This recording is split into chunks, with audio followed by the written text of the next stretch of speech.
Un tir au but marqué, une victoire au bout du suspense de Maurepas face à Plaisir. Pourtant, tout avait mal commencé pour les Verts dans cette demi-finale de Coupe des Yvelines, avec cette ouverture du score des Plaisirois sur leur terrain juste avant la mi-temps. On a joué à la baballe, on jouait à 2 à l'heure, sans intensité. Au final, on se fait contrer, c'était sûr que ça allait se passer comme ça, et on prend notre but comme ça. Donc on a fait le taf, une occasion, un but. Il faudra faire une meilleure deuxième mi-temps, je pense.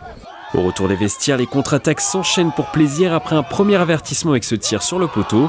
Les attaquants arrivent à combiner pour faire le break 2-0.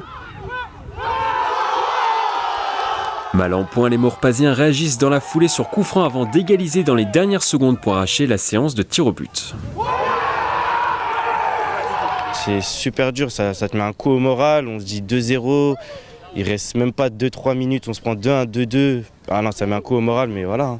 Après, on essaie d'être, comme on dit, professionnel et garder la tête haute. Finalement, Plaisir rate 2 pénaltys et s'incline 4 tirs au but à 3. Maurepas jouera la finale de la Coupe des Yvelines pour la deuxième fois en 3 ans. Le scénario du match fait qu'il y a encore plus de bonheur, égaliser à la dernière seconde. Après les tirs au but, c'est toujours la loterie un peu, mais ça fait 3 fois qu'on passe au tir au but, donc on peut dire qu'on est assez à l'aise dans l'exercice finalement.